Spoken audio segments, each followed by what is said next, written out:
There is something out there that we cannot see. It does not glow. It does not reflect light. It passes through walls and through you and through entire planets without leaving a trace. And yet this invisible something makes up most of the matter in the entire universe. Without it, you would not exist. The Earth would not exist.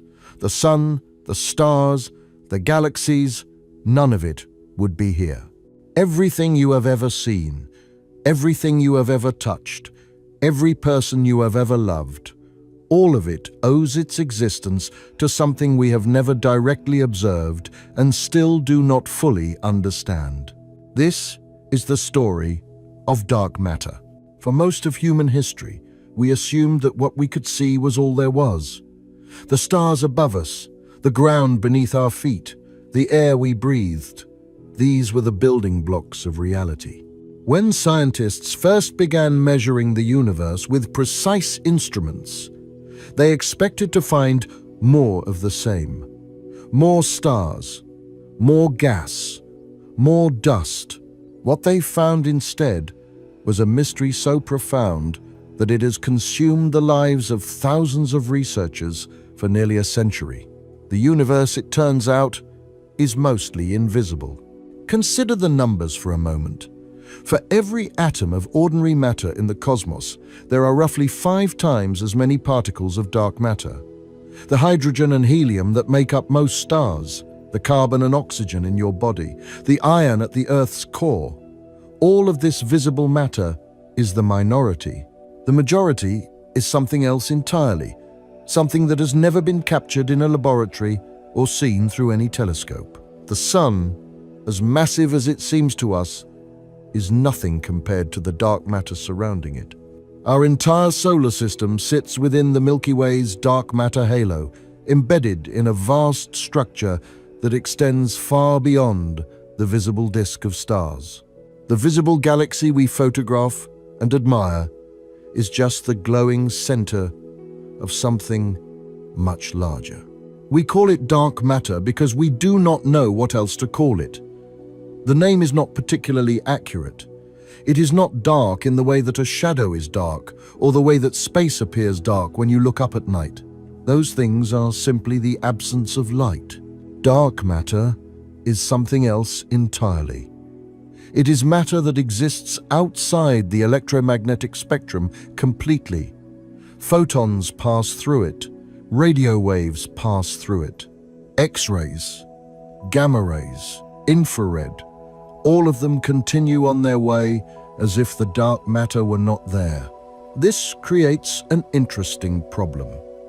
Nearly everything we know about the universe we know because of light in some form. We see the sun because visible light from its surface reaches our eyes. We detect distant galaxies because their light has traveled billions of miles to reach our telescopes.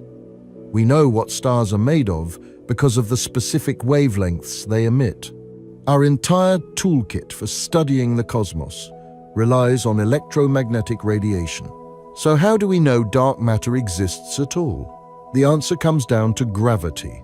While dark matter refuses to interact with light, it cannot hide from gravity. Every bit of matter in the universe, visible or not, pulls on every other bit of matter. This is the law of gravitation that Isaac Newton first described in 1687. The more mass something has, the stronger its gravitational pull. And when scientists started carefully measuring how things move in the universe, they found that nothing was moving the way it should. The discovery did not happen all at once. It came in pieces, spread across decades, with different scientists stumbling upon the same impossible conclusion from entirely different directions. The first hints appeared in the 1930s, but almost nobody paid attention. More clues emerged in the 1970s and 1980s. By the 1990s, the evidence had become overwhelming. Something massive was out there, and we could not see it. Let me take you back to the beginning, to a time when the universe seemed simpler, when the biggest questions in astronomy were about distances and compositions, not about invisible matter that defies explanation. Let me show you how we went from confident ignorance to confused enlightenment. And let me explain why this invisible substance matters so much, not just to scientists in laboratories, but to you right now in this very moment. Because here is the remarkable truth. The visible universe, everything you can see with your eyes or with any telescope ever built, makes up only about 5% of what actually exists. The rest is hidden. About 27% is dark matter. The remaining 68% is something even stranger called dark energy, which is a topic for another time. For now, let us focus on that 27%. Let us talk about the invisible scaffolding upon which all of reality is built. The story begins in 1933, in a place called the California Institute of Technology.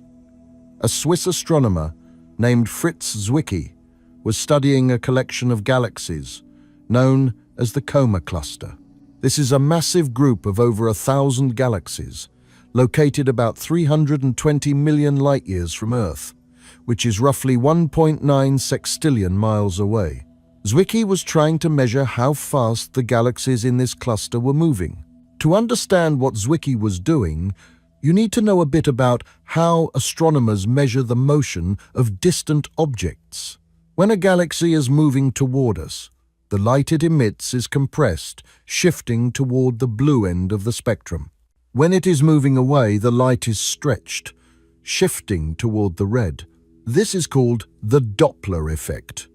And it is the same reason an ambulance siren sounds higher-pitched when approaching and lower-pitched when receding. By measuring these color shifts in the light from galaxies in the Coma Cluster, Zwicky could determine how fast each galaxy was moving relative to the cluster as a whole. Some were approaching, some were receding, as they orbited around the center of mass of the entire cluster. Zwicky was a meticulous observer. He had access to the 18-inch Schmidt telescope at Palomar Observatory, one of the best instruments of its time. He photographed the Coma Cluster repeatedly, measured the positions and spectral shifts of the galaxies, and began his calculations. You might wonder why the speed of distant galaxies matters. The answer has to do with gravity and orbits. Think about our own solar system. The planets orbit the Sun because the Sun's gravity pulls on them. The closer a planet is to the Sun, the faster it needs to move to avoid falling inward. Mercury, the closest planet, zips around the Sun at about 112,000 miles per hour. Neptune, way out at the edge of the solar system, moves at only about 12,000 miles per hour. The relationship between distance and speed tells us about the mass at the center doing the pulling. Zwicky was trying to apply this same logic to the Coma Cluster. By measuring how fast the galaxies were moving, he could calculate how much mass the cluster contained. More mass means more gravity, which means the galaxies would be moving faster. It was straightforward physics. Except the numbers did not add up. When Zwicky measured the speeds of the galaxies, he found they were moving much too fast, way too fast. Based on how quickly they were orbiting around the center of the cluster, the Coma Cluster would need to contain about 400 times more mass than what he could see. If the only mass in the cluster was the visible galaxies, their gravity would be far too weak to hold everything together. The galaxies should have been flying apart, scattering into the void like shrapnel from an explosion. But they were not flying apart. The cluster was stable. It had been stable for billions of years. Something was holding it together, and that something was invisible. Zwicky called this mysterious mass-dunkel Materie, which is German for dark matter. He proposed that the cluster must be filled with some kind of matter that did not emit light, matter that could only be detected through its gravitational effects. It was a bold claim, and almost nobody believed him. Part of the problem was Zwicky himself. He was brilliant, but abrasive. He called his colleagues at Caltech spherical idiots, meaning they were idiots no matter which direction you looked at them from. He was not good at making friends or building alliances in the scientific community. When he published his dark matter findings, many astronomers simply ignored him. Others assumed he had made a measurement error somewhere. The idea that most of the matter in a galaxy cluster could be invisible seemed absurd. And so, the concept of dark matter sat largely forgotten for nearly 4 decades. The next chapter in this story takes us to the 1970s and to a scientist who approached the problem from an entirely different angle. Her name was Vera Rubin, and she was studying something much closer to home than distant galaxy clusters. She was measuring how stars move within individual galaxies.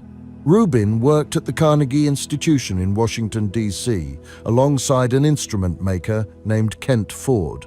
Together, they had built an extremely sensitive spectrograph, a device that could measure the precise speeds of stars by analyzing the light they emitted. They pointed their instrument at the Andromeda galaxy, the nearest large galaxy to our own Milky Way, located about 2.5 million light-years away. Here is what Rubin expected to find. Galaxies, like solar systems, have most of their visible mass concentrated in the center. When you look at a spiral galaxy, you see a bright bulge in the middle where most of the stars are clustered. The outer edges of the galaxy are much more sparse, with fewer stars and less mass. Based on this distribution, Rubin expected the stars at the outer edges of Andromeda to be moving slowly, just like Neptune moves slowly at the outer edge of our solar system. Instead, she found that the outer stars were moving just as fast as the inner ones. This made no sense. It violated the basic physics of orbits that had been understood since Newton's time. If the only mass in Andromeda was the visible stars, gas and dust, then the outer stars should have been moving much more slowly. They were too far from the gravitational center to be moving so fast. At those speeds, they should have been flung out of the galaxy entirely, like water droplets flying off a spinning bicycle wheel. Rubin checked her instruments. She checked her calculations. She observed other galaxies. Everywhere she looked, the same pattern emerged. The outer regions of galaxies were rotating too fast. Something was providing extra gravitational pull, something that could not be seen. Unlike Zwicky, Rubin had the advantage of extensive, careful data and a more receptive scientific community. Her measurements were precise and repeatable. Other astronomers began conducting similar observations and found the same results. Galaxy after galaxy showed this impossible rotation pattern. The conclusion was inescapable. Galaxies must be embedded in vast halos of invisible matter, matter that extends far beyond the visible stars and provides the extra gravity needed to hold everything together. The dark matter is not concentrated in the center where we can see the stars. It forms a huge spherical cloud that surrounds the entire galaxy, stretching millions of light-years in every direction. Think of it like this. Imagine a galaxy is a dinner plate sitting on a table. The visible stars, the ones we can see through our telescopes, are like the food arranged on the plate. But the plate itself, the thing holding everything together and giving it structure, is invisible. The dark matter is the plate.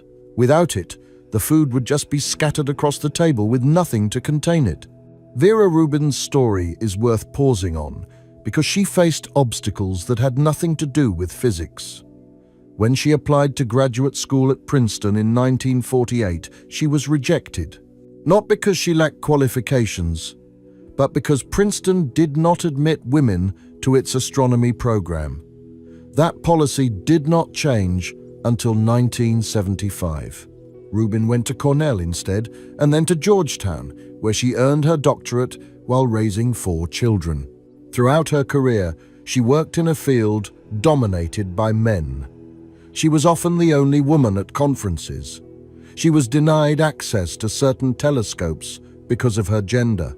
When she applied to observe at Palomar Observatory in California, one of the premier observing sites in the world, she was initially turned down because the facility had no women's restroom.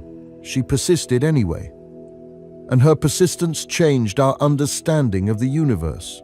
Rubin received many honors later in life, including the National Medal of Science in 1993, but she never received the Nobel Prize, despite making a discovery that was arguably as significant as many that did receive that honor. She died in 2016 at the age of 88. The Vera C. Rubin Observatory in Chile is named in her honor. Her story reminds us that science is a human endeavor. The people who make discoveries are not abstract figures in textbooks. They are real individuals with struggles and triumphs, facing obstacles both cosmic and personal. The discovery of dark matter was made by people like Zwicky and Rubin, each with their own quirks and challenges, each contributing pieces to a puzzle that remains unsolved. By the early 1980s, the astronomical community had largely accepted that dark matter was real. The evidence from galaxy rotation curves was simply too strong to ignore. But acceptance brought new questions. What exactly was this dark matter? Where did it come from? And how could we ever hope to study something we cannot see? Before we explore what dark matter might be, let us first understand what it does. Because even though we cannot see dark matter directly, we can see its effects everywhere we look. And those effects are not subtle. Dark matter has shaped the entire structure of the universe. Imagine the early cosmos, just a few 100,000 years after the Big Bang. The universe was almost perfectly smooth. Matter was spread out nearly evenly in all directions, with only tiny variations in density from one region to another. These variations were minuscule, differences of perhaps 1 part in 100,000. But they were enough. We know about these tiny variations because we can see them. The cosmic microwave background, the afterglow of the Big Bang, carries the imprint of these early density fluctuations. When the Planck satellite mapped the microwave sky with unprecedented precision, it revealed hot and cold spots corresponding to regions that were slightly denser or slightly less dense in the early universe. These spots are the seeds of all the structure we see today. In regions where the density was slightly higher, gravity began to pull matter inward. The denser regions attracted more matter from their surroundings, which made them even denser, which attracted even more matter. Over hundreds of millions of years, this process amplified those tiny initial fluctuations into something dramatic. This process is called gravitational instability, and it is the engine that built the cosmic web. Small differences in density grew larger over time, like a snowball rolling downhill and gathering more snow. Eventually, the densest regions collapsed into galaxies, while the less dense regions became the voids we see today. But here is the problem. If the universe contained only ordinary matter, this process would have taken far too long. The regular matter in the early universe was still hot and energetic, bouncing around and resisting the pull of gravity. It was like trying to collect a pile of bouncing rubber balls while they are still in motion. The expansion of the universe would have spread everything too thin before gravity could pull enough ordinary matter together to form galaxies. Dark matter solved this problem. Unlike ordinary matter, dark matter does not interact with light. This means it was not affected by the intense radiation that filled the early universe. While ordinary matter was being pushed around by photons, dark matter was quietly settling into clumps, pulled together by its own gravity. These dark matter clumps formed the seeds around which galaxies would later grow. By the time the universe cooled enough for ordinary matter to stop bouncing around, the dark matter scaffolding was already in place. Ordinary matter simply fell into the gravitational wells that dark matter had prepared. The hydrogen and helium gas accumulated in these wells collapsed under gravity and ignited into the first stars. This means that every galaxy you see in the night sky, including our own Milky Way, formed inside a pre-existing structure of dark matter. We call these structures dark matter halos. The visible galaxy is just the luminous core of something much larger and almost entirely invisible. To understand the scale of these halos, consider our own Milky Way. The visible part of our galaxy, the disk of stars that you can see on a dark night, is roughly 100,000 light-years across. That is about 588 quadrillion miles from one edge to the other. It seems enormous, but the dark matter halo surrounding the Milky Way extends much farther. Estimates suggest it reaches out to about 1 million light-years or more, perhaps 10 times the diameter of the visible disk. Inside this vast invisible sphere, the stars and gas of the Milky Way are just a small, bright core. We are embedded in dark matter, the way a yolk is embedded in an egg white. The dark matter extends above and below the galactic disk, in front of us and behind us, in every direction. And here is a remarkable fact. The dark matter halo of the Milky Way has a mass of roughly 1 to 2 trillion times the mass of the Sunday, the visible matter in our galaxy. All the stars and gas and dust adds up to only about 100 billion to 400 billion solar masses. That means that dark matter outweighs the visible matter by a factor of 5 or 10 to 1. When you look up at the night sky and see the stars of the Milky Way, you are seeing less than 20% of what is actually there. The rest is invisible. Computer simulations have allowed scientists to model this process in extraordinary detail. By programming the laws of gravity and the known properties of dark matter into supercomputers, researchers can simulate how the universe evolved over billions of years. These simulations start with the tiny density fluctuations we see in the cosmic microwave background, the leftover light from the early universe, and then fast forward through cosmic time. The first such simulations were run in the 1980s, using the most powerful computers of the day. They could only track a few thousand particles, representing clumps of matter far larger than individual galaxies. Yet even these crude simulations showed something remarkable. A universe that started almost perfectly smooth naturally evolved into one with structure, with dense regions connected by filaments and separated by voids. As computers grew more powerful, simulations grew more detailed. The Millennium simulation, completed in 2005, tracked over 10 billion particles and followed the evolution of a box of the universe about 2 billion light-years on a side. It showed the formation of individual galaxies, the growth of galaxy clusters, and the emergence of the cosmic web in stunning detail. More recent simulations like Illustris TNG and Eagle have added even more physics. They include not just dark matter, but also ordinary matter, with gas dynamics, star formation, supernova explosions, and black hole growth all modeled self-consistently. These simulations produce virtual universes that are nearly indistinguishable from our own. The results are striking. Galaxies form in the right places. They cluster together in the right patterns. They have the right shapes and sizes and rotation speeds. When the simulations are run without dark matter, everything falls apart. The galaxies do not form properly. The universe looks nothing like what we observe. These simulations also make predictions. They tell us how dark matter should be distributed on small scales around individual galaxies and on large scales across the cosmic web.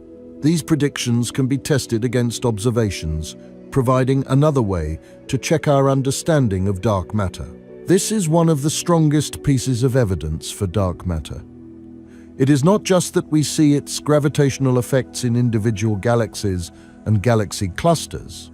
It is that dark matter is essential for explaining how the entire universe came to look the way it does. Without it, the cosmos would be a formless void.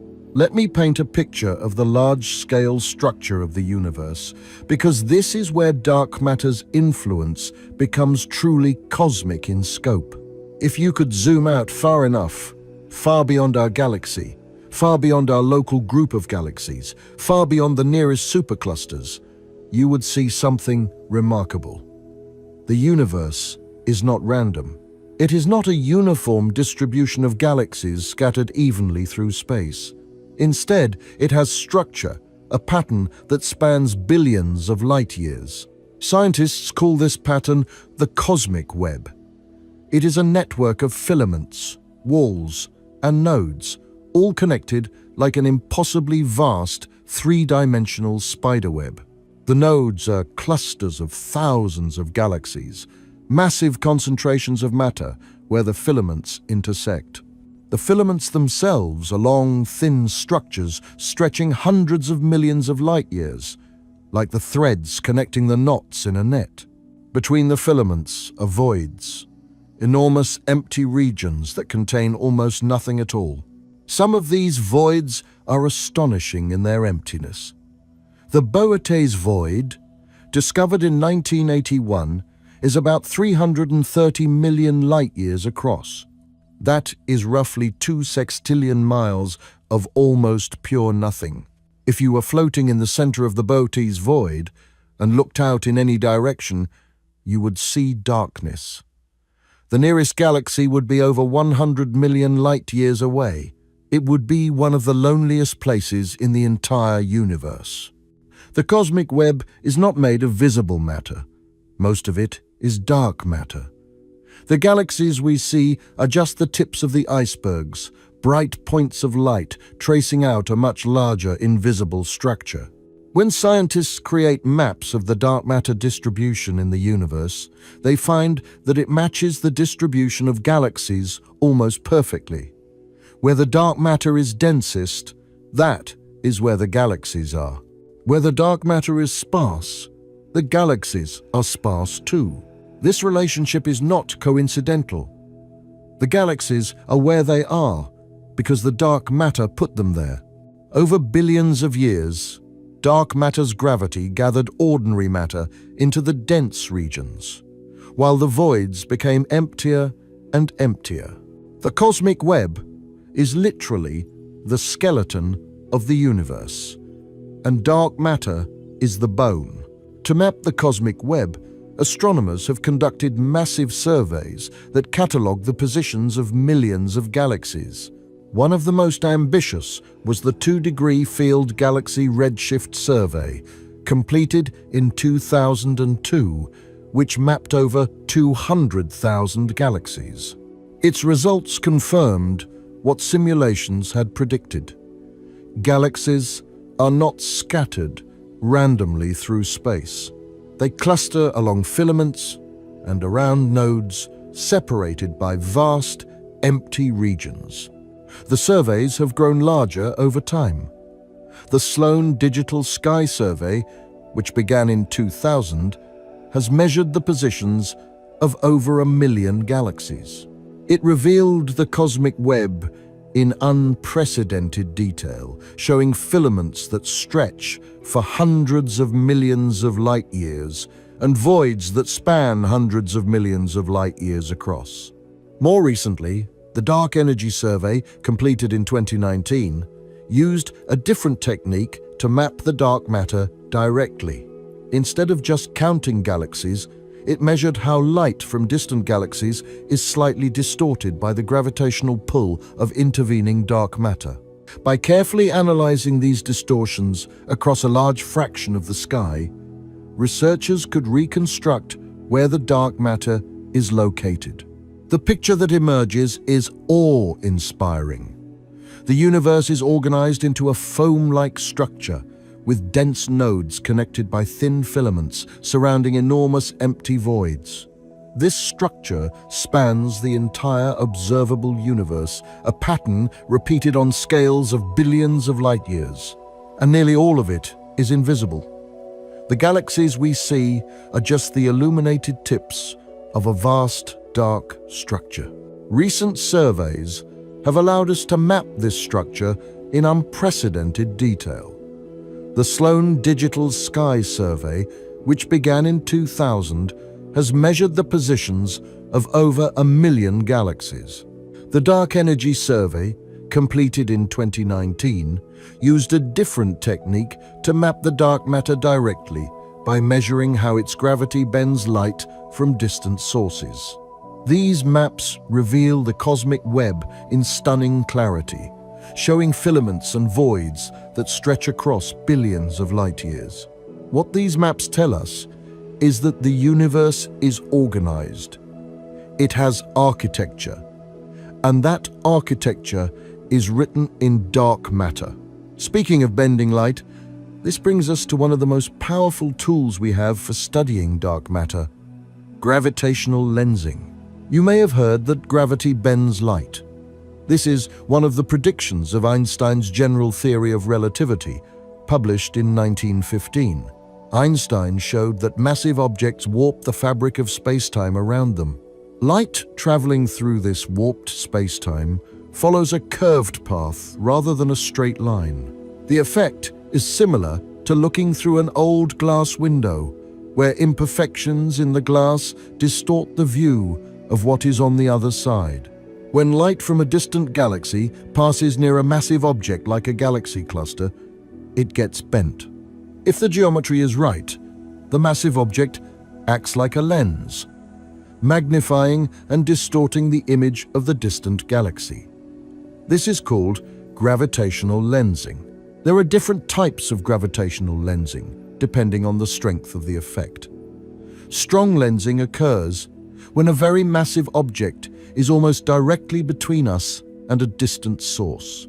In these cases, the background source can be stretched into arcs or even split into multiple images that appear in different positions around the lens. Some of the most spectacular astronomical images ever taken show these gravitational arcs, thin smears of light curved around massive galaxy clusters. The first gravitational lens was discovered in 1979 when astronomers noticed that a quasar appeared to have a twin. The two images were remarkably similar, with the same brightness, the same spectrum, and the same pattern of variability. It turned out they were not two separate objects, but two images of the same quasar, split by the gravity of a galaxy between us and the quasar. Since then, hundreds of strong gravitational lenses have been discovered. Some show spectacular arrangements of multiple images arranged in crosses or rings around the lens. The geometry of these images tells us about the distribution of mass in the lensing object. Weak lensing is more subtle. It occurs when light from distant galaxies is slightly distorted by the combined gravity of many less massive objects along the line of sight. The distortion is tiny, just a few % change in the apparent shape of each background galaxy. But by measuring this distortion across thousands or millions of galaxies, astronomers can reconstruct the invisible mass causing the bending. Weak lensing has become one of the most powerful tools for mapping dark matter on large scales. Because it responds to all mass, whether visible or not, it directly reveals the distribution of dark matter. The technique requires precise measurements of galaxy shapes across large areas of sky, which is why modern surveys like the Dark Energy Survey have invested so much effort in careful image analysis. Now, Here is where things get interesting. The amount of bending depends on how much mass is doing the lensing. More mass means more bending.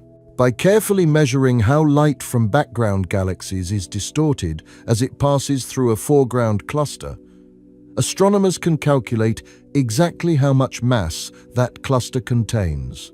When they do this, they find the same result that Zwicky found nearly a century ago. The clusters contain far more mass than what we can see. The gravitational lensing reveals invisible mass, dark matter that is bending the light but not producing any light of its own. Gravitational lensing has become one of our most important tools for mapping dark matter. By analyzing the distortion of thousands of background galaxies, scientists can create detailed maps of where the dark matter is located within clusters. These maps show that the dark matter forms enormous clouds, much larger than the visible galaxies, with the galaxies embedded within them like raisins in a pudding. In 2006, astronomers used gravitational lensing to study one of the most important objects in the dark matter story, the bullet cluster. The bullet cluster, officially known as 1E0657-558, is located about 3.7 billion light-years from Earth in the constellation Carina. It gets its nickname from its distinctive shape. One of the two colliding clusters has a bullet-like appearance with a sharp front edge where gas has been compressed by the collision. The bullet cluster is actually two galaxy clusters that collided with each other about 150 million years ago. This might sound like a dramatic event, and in some ways it was. But galaxy cluster collisions are not like car crashes. The individual galaxies within the clusters are so far apart that they mostly pass by each other without colliding. It is the gas between the galaxies that slams together. Galaxy clusters contain enormous amounts of hot gas, heated to tens of millions of degrees by gravitational compression. This gas is actually more massive than all the stars in the cluster's galaxies combined. When two clusters collide, their gas clouds smash into each other at speeds of several thousand miles per second. The collision is not gentle. The gas heats up even further as it is compressed. It slows down dramatically due to friction, like two streams of smoke colliding and merging. The gas gets stuck in the middle of the collision, forming a single cloud between the two clusters. The individual galaxies, being much more compact than the gas, pass through each other without much interaction. They continue traveling on their original trajectories, separating from the gas that has piled up in the center. Now here is where dark matter becomes crucial. If the dark matter in each cluster behaved like gas, it would also pile up in the middle. But if dark matter is non-interacting, it would pass right through like the galaxies do. When astronomers used gravitational lensing to map where the mass was located, they found that most of the mass had kept moving. It had passed right through the collision without slowing down. The gas was in the middle, where it had gotten stuck, but the mass was on the outsides, where the clusters had continued traveling. The lensing maps show two massive blobs separated by a region where the X-ray emitting gas is located. The mass is clearly not where the visible matter is. It is where the dark matter would be if dark matter were passing through the collision without interacting. This is exactly what you would expect if most of the mass were dark matter. Unlike gas, dark matter does not interact with itself through friction. It cannot collide and stick together. Two clouds of dark matter can pass right through each other like ghosts walking through walls. Each particle of dark matter ignores every other particle of dark matter, interacting only through gravity. The bullet cluster is considered some of the strongest direct evidence for dark matter's existence.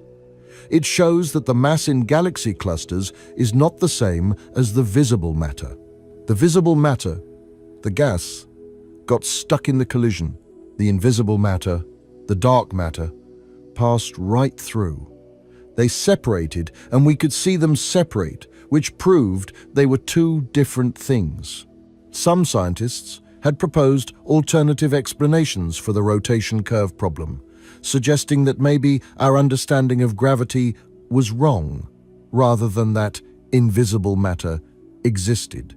The bullet cluster made these alternatives much harder to defend. In the bullet cluster, the mass is clearly separated from the visible matter. If gravity was simply different than we thought, the extra gravitational pull should still be centered on where the visible matter is. But it is not. The extra gravity is somewhere else entirely. It is where the dark matter is. So what is dark matter made of? This is the question that has consumed physicists for decades. We know dark matter exists. We know roughly how much of it there is.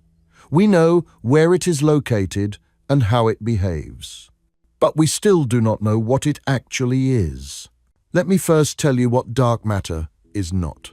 It is not ordinary matter that happens to be dark. When astronomers first proposed dark matter, some suggested it might just be normal matter in forms we could not see. Dead stars, for example, or planets floating between the stars, or clouds of cold gas and dust. These are sometimes called MACOs, which stands for Massive Astrophysical Compact Halo Objects. The idea had some appeal. After all, we know that space contains many objects that do not emit their own light. Failed stars called brown dwarfs glow only dimly in the infrared. White dwarfs, the remnants of stars like our Sun, are small and faint. Neutron stars are even smaller and harder to detect. Black holes emit no light at all. Could the dark matter in galaxy halos simply be vast numbers of these invisible but otherwise ordinary objects? Scientists spent years searching for MACOs using a technique called gravitational microlensing. The idea is that if a compact dark object, like a dead star, passes between us and a distant star, its gravity will briefly magnify the light from the background star. By monitoring millions of stars and looking for these brief brightenings, astronomers could search for invisible objects in our galaxy's halo. The most extensive searches were conducted in the 1990s and 2000s by projects with names like MACO, EROS, and OGLE. These collaborations monitored tens of millions of stars in the Magellanic Clouds and toward the center of the Milky Way, watching for the characteristic brightening that would indicate a compact object passing in front. They found some. There are definitely brown dwarfs and other dim objects out there, but there are nowhere near enough to account for all the missing mass. The microlensing surveys showed that MACOs could make up at most about 20% of the dark matter halo, and probably much less than that. Ordinary matter in dark forms might make up a few percent of dark matter at most. The vast majority must be something else. This conclusion is reinforced by another line of evidence. The Big Bang produced elements in specific proportions. The amount of hydrogen, helium, and lithium created in the first few minutes after the Big Bang depended on the total density of ordinary matter, the stuff made of protons and neutrons. By measuring the abundances of these elements today, cosmologists can calculate how much ordinary matter the universe contains. The answer is about 5% of the total energy density of the universe. This matches the amount of ordinary matter we see in stars, gas, and planets. There is no room for a hidden reservoir of ordinary matter that could account for dark matter. Whatever dark matter is, it cannot be made of protons and neutrons. It must be something new. Dark matter is also not made of neutrinos, at least not entirely. Neutrinos are ghostly particles produced in nuclear reactions, including the fusion reactions in the Sun. They barely interact with ordinary matter at all. The Sun produces about 200 trillion neutrinos every second, and many of them reach Earth, yet we never notice them. They seemed like good dark matter candidates, but neutrinos move too fast. They zip through space at nearly the speed of light. This would have prevented them from clumping together in the early universe. If dark matter were made of neutrinos, the cosmic structure would look different than what we observe. The galaxies would be larger and more diffuse. The voids would be smaller. The details do not match. Physicists describe this by distinguishing between hot dark matter and cold dark matter. Hot dark matter consists of fast-moving particles like neutrinos. Cold dark matter consists of slower-moving particles that can clump together more easily. All of our observations suggest that most dark matter is cold. So what could cold dark matter be? The leading candidates are particles that have been theorized but never detected. They exist in the equations of theoretical physics, but not yet in our laboratories. If they are real, they must interact very rarely with ordinary matter, which is why we have not found them yet. They must be stable, lasting for billions of years without decaying. And they must have formed in the right quantities in the early universe. The most popular candidates for many years were called WIMPs, which stands for Weakly Interacting Massive Particles. These would be particles that interact through the weak nuclear force, one of the four fundamental forces of nature. The weak force is responsible for certain kinds of radioactive decay. It is called weak because it operates only over very short distances and produces relatively rare interactions. WIMPs are appealing because several extensions to the standard model of particle physics naturally predict particles with the right properties. In particular, a theory called supersymmetry suggests that every known particle has a heavier partner particle, and the lightest of these partner particles would be stable and would make an excellent dark matter candidate. But WIMPs have a problem. Despite decades of searching, we have never found one.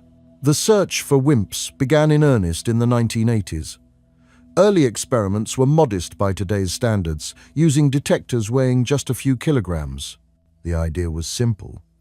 Wait for a dark matter particle to collide with an atomic nucleus in the detector and measure the tiny amount of energy deposited.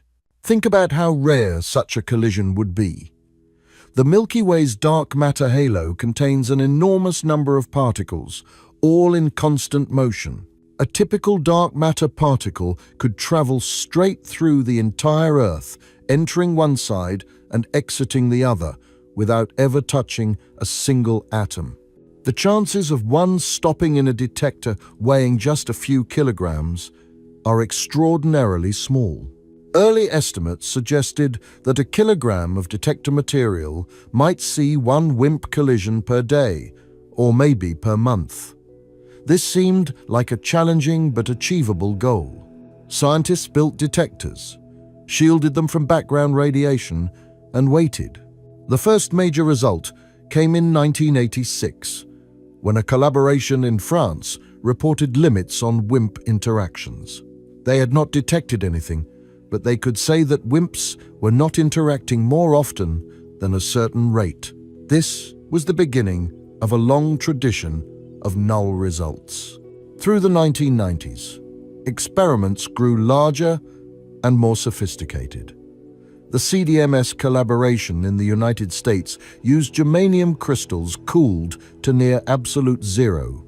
The Dharma collaboration in Italy used sodium iodide crystals and claimed to see a signal, though other experiments could not confirm it. The Edelweiss experiment in France and the Zeppelin experiments in the United Kingdom joined the hunt. Each experiment set more stringent limits.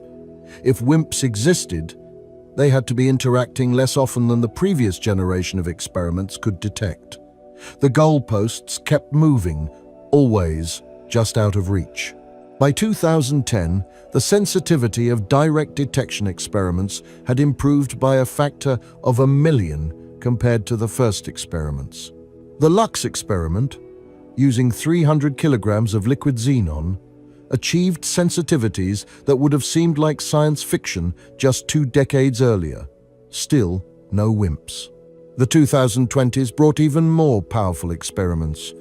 LZ with 10 tons of xenon and Xenont with similar capabilities pushed the limits further still. The experiments can now detect interactions 1,000,000,000 times rarer than what early experiments were sensitive to. And still nothing.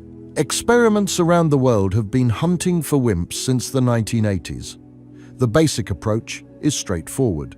You take a large detector filled with some target material, put it deep underground to shield it from cosmic rays and other interference, and wait for a dark matter particle to bump into one of your atoms.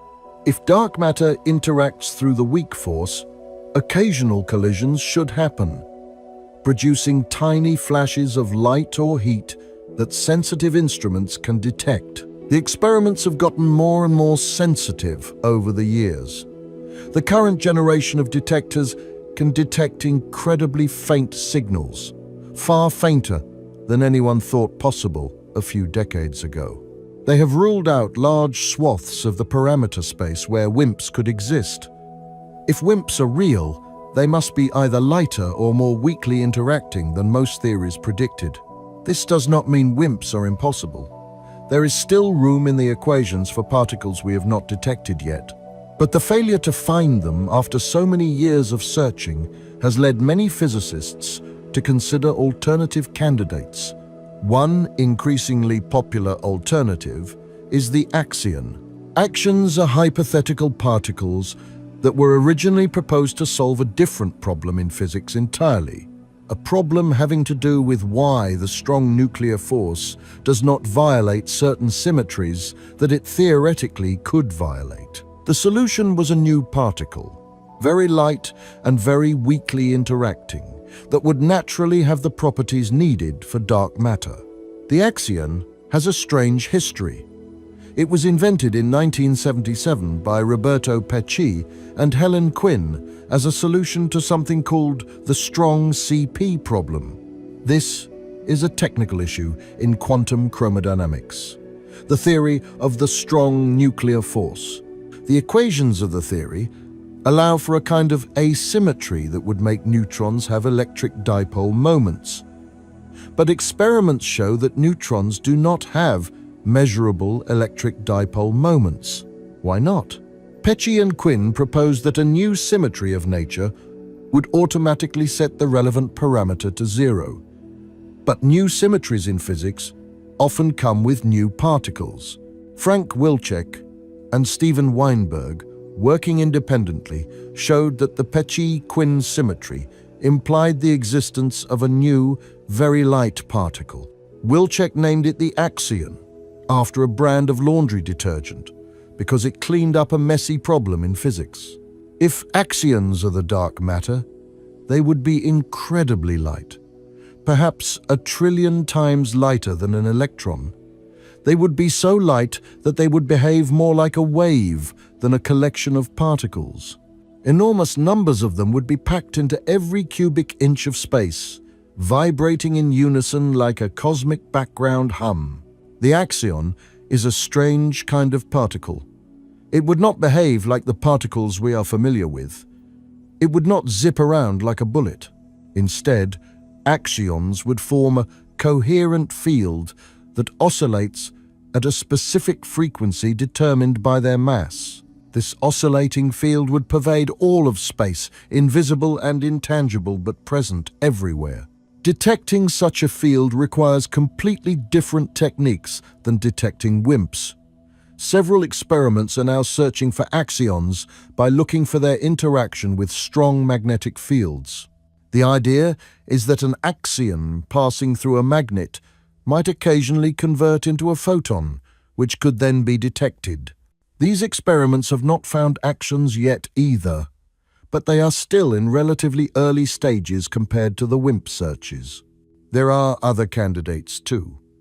Primordial black holes, formed in the chaotic conditions of the early universe, could potentially make up some or all of dark matter. Sterile neutrinos, a hypothetical, heavier cousin of ordinary neutrinos, are another possibility. Particles from extra dimensions predicted by string theory have been proposed. The list goes on. The honest truth is that we do not know what dark matter is. After nearly a century of knowing it exists, we still cannot identify the particle or particles that compose it. This is humbling. It is also exciting. There is a major discovery waiting to be made, a discovery that will fundamentally change our understanding of the universe. Let me take you on a tour of some of the experiments currently searching for dark matter. These are remarkable feats of engineering, pushing the boundaries of what is possible in terms of sensitivity and precision. One of the most sensitive dark matter detectors in the world is located nearly a mile underground in South Dakota, in a former gold mine called the Homestake Mine. The experiment is called Lux Zeppelin, or LZ for short. It consists of a massive tank filled with 10 metric tons of ultra-pure liquid xenon. The Homestake Mine has a special place in the history of physics. In the 1960s, it was home to the first solar neutrino experiment, conducted by Raymond Davis Jr. Davis placed a tank of cleaning fluid deep in the mine and waited for neutrinos from the sun to convert chlorine atoms into argon atoms. His experiment detected fewer neutrinos than expected, a puzzle that eventually led to the discovery that neutrinos have mass and can change from one type to another. Davis won the Nobel Prize in 2002 for this work. Today, the same mine hosts one of the most ambitious dark matter searches ever attempted. The cavern where the LZ detector sits was carved out of the rock at a depth of 4,850 feet. At this depth, the rock above blocks nearly all of the cosmic rays that bombard the surface. Getting 10 tons of liquid xenon a mile underground is no small feat. The xenon had to be purified to unprecedented levels of cleanliness. Any trace of radioactivity in the xenon would produce signals that could mimic dark matter. The purification process involves passing the xenon through filters and distillation columns, removing radon and krypton and other contaminants down to levels of parts per quadrillion. The detector itself is an engineering marvel. At its heart is a cylindrical tank about 5 feet tall and 5 feet in diameter, filled with liquid xenon at -148 degrees Fahrenheit. Surrounding this central tank is a layer of additional xenon that acts as a shield, detecting any particles that penetrate from outside. Beyond that are layers of water and other shielding materials. When a particle interacts with a xenon atom in the detector, two things happen. First, the xenon produces a flash of ultraviolet light. Second, electrons are knocked free from the xenon atoms. An electric field pulls these electrons upward through the liquid and into a thin layer of gaseous xenon at the top. When the electrons enter the gas, they produce a second flash of light. By detecting both flashes and measuring the time between them, scientists can determine where in the detector the interaction occurred and how much energy was deposited. Different types of particles leave different signatures. A dark matter particle would produce a distinctive pattern that in principle could be distinguished from the background. Why liquid xenon? Because xenon is dense and produces characteristic signals when a particle interacts with it. If a dark matter particle were to bump into a xenon nucleus, the xenon would produce both light and electrical charge. By detecting both signals, scientists can distinguish genuine dark matter interactions from background noise caused by radioactivity or cosmic rays. Why underground? Because the surface of the Earth is constantly bombarded by particles from space. Cosmic rays produced by exploding stars and other energetic events shower down on us all the time. These would completely overwhelm any dark matter signal if the detector were at the surface. By placing the detector deep underground, the rock above acts as a shield, blocking the cosmic rays while allowing dark matter to pass through. Dark matter interacts so weakly that even miles of rock cannot stop it. The level of purity required for these experiments is extraordinary. Every component of the detector must be screened for radioactive contamination. Even trace amounts of natural radioactivity, from elements like uranium or thorium, can produce signals that mimic dark matter. The xenon itself must be purified to remove any radioactive isotopes. The air in the facility is filtered. The water is purified. Everything that goes underground is carefully selected to be as radio pure as possible. Despite all these precautions, the experiments have not detected dark matter. What they have done is set increasingly stringent limits on what dark matter could be. Each null result rules out more possibilities, narrowing the range of properties that dark matter particles could have. This is progress, even if it does not feel like a discovery. Across the Atlantic, in the Gran Sasso Mountain in Italy, similar experiments are underway. The Xenon collaboration operates a detector called Xenont, which also uses liquid xenon and has comparable sensitivity to LZ. In China, the Pandax experiment pursues the same goal with similar technology. These experiments are in a friendly competition, each trying to be the first to detect dark matter directly.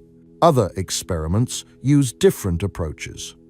The CDMS experiment, located in a mine in Minnesota, uses germanium and silicon crystals cooled to temperatures colder than outer space.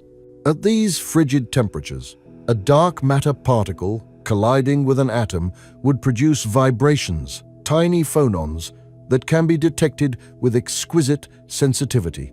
The PICO experiment uses superheated liquid, which would form bubbles if a dark matter particle collided with a nucleus. Each approach has advantages and disadvantages, and running multiple experiments increases the chances that at least one will succeed. Then there are the Axion experiments. ADMX, the Axion Dark Matter Experiment, operates at the University of Washington in Seattle. It uses a powerful magnet and a precisely tuned cavity to search for axions converting into photons. The cavity must be tuned to exactly the right frequency to match the mass of the axion, and since we do not know what that mass is, the experiment slowly scans through different frequencies, listening for a signal. There are also experiments that search for dark matter indirectly by looking for its annihilation products. If dark matter particles are their own antiparticles, they might occasionally annihilate when they meet each other, producing ordinary particles like gamma rays or neutrinos or charged particles. The idea is straightforward. Dark matter particles are constantly moving through the galaxy, crisscrossing in every direction. Most encounters between dark matter particles result in nothing at all, both particles continuing on their way unaffected. But if they have even a tiny probability of annihilating when they meet, then, in regions where the dark matter density is highest, we might be able to detect the products of these rare annihilation events. Where would we look? The center of the Milky Way is a good place to start. The dark matter density should be highest there, where the gravitational potential is deepest. Other promising targets include the centers of dwarf galaxies, galaxy clusters, and even the Sun, where dark matter particles might accumulate over billions of years. Space-based telescopes like the Fermi Gamma Ray Space Telescope scan the sky for excess gamma rays that might come from dark matter annihilation. Fermi has been operating since 2008, building up the most detailed all-sky map of gamma-ray sources ever created. It has detected thousands of gamma-ray sources, including pulsars, black holes, supernova remnants, and active galaxies. Some researchers have claimed to see an excess of gamma rays from the galactic center that could be dark matter annihilation. But the galactic center is a complicated place, full of ordinary astrophysical sources that also produce gamma rays. Distinguishing a dark matter signal from this background is extremely difficult. Most astronomers remain skeptical that the excess is really dark matter.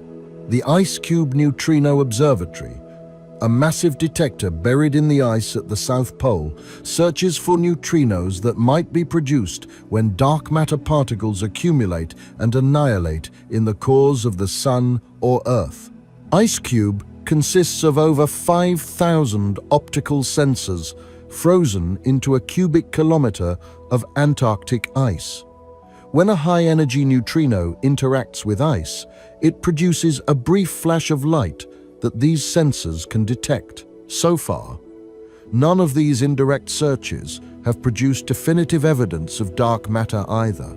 There have been tantalizing hints and anomalies over the years, signals that seemed like they might be dark matter but eventually turned out to have other explanations. The search continues. At this point, you might be wondering if we have gotten something fundamentally wrong. If we have been looking for dark matter for so long without finding it, maybe dark matter does not exist at all. Maybe the problem is not invisible matter, but our understanding of gravity. This idea has a long history. In 1983, an Israeli physicist named Mordechai Milgrom proposed an alternative to dark matter called MOND, which stands for Modified Newtonian Dynamics. Milgrom suggested that Newton's law of gravity might not be quite right at very low accelerations. In the outer regions of galaxies, where stars experience very weak gravitational forces, gravity might be slightly stronger than Newton's equations predict. The idea came from a simple observation. The acceleration at which galactic rotation curves start to deviate from Newtonian predictions is always about the same, roughly 1/10,000,000th of the acceleration we feel on Earth's surface. This seems like too much of a coincidence. Why should dark matter always arrange itself so that the deviation happens at this particular acceleration? Milgrom proposed that there is no dark matter. Instead, gravity itself changes its behavior at very low accelerations. In our everyday experience, with accelerations much larger than this threshold, gravity works exactly as Newton described. But in the outer reaches of galaxies, where accelerations are extremely weak, gravity is stronger than Newton would predict. MOND can explain galaxy rotation curves without invoking dark matter. By tweaking the law of gravity, Milgrom could match the observed rotation speeds of stars in the outer regions of galaxies. No invisible matter required. Just a small modification to physics. The MOND formula is remarkably simple. It introduces just one new parameter, the acceleration scale at which the modification kicks in. With this single number, MOND can predict the rotation curves of hundreds of galaxies. In many cases, it does so more accurately than dark matter models that have multiple adjustable parameters. This predictive power is impressive. Before observing a galaxy, you can use MOND to calculate what its rotation curve should look like based only on the distribution of visible matter. When astronomers do this, the predictions often match observations closely. This is what proponents of MOND call the mass discrepancy acceleration relation, and it remains one of the most intriguing empirical regularities in astronomy. There is something elegant about this idea. It solves the problem with a change to known physics rather than the introduction of an entirely new form of matter. And for many years, MOND had some notable successes. It correctly predicted the rotation curves of many galaxies, sometimes more accurately than dark matter models. But MOND has problems too. It struggles to explain galaxy clusters, where the missing mass is even more pronounced than in individual galaxies. It cannot easily account for the cosmic microwave background, the pattern of light left over from the early universe, which matches dark matter predictions remarkably well. And the bullet cluster is particularly challenging for MOND, because the missing mass is clearly separated from the visible matter, which should not happen if gravity is simply modified. In recent years, physicists have tried to develop more sophisticated versions of modified gravity that can address these issues. Theories like TVES, developed by Jacob Bekenstein, attempt to create a relativistic version of MOND that is compatible with Einstein's theory of gravity. These theories are mathematically complex and have had mixed success in explaining observations. Most cosmologists today believe that dark matter is more likely than modified gravity. The evidence from multiple independent sources, galaxy rotation curves, galaxy clusters, gravitational lensing, the cosmic microwave background, the formation of large-scale structure, all points toward the existence of invisible matter. While modified gravity can explain some of these observations individually, dark matter provides a unified explanation for all of them. But the debate is not entirely settled. As long as we have not directly detected dark matter particles, there will be scientists who explore alternative explanations. This is how science should work. We follow the evidence wherever it leads, and we remain open to the possibility that our current understanding is incomplete. Let me now address a common point of confusion.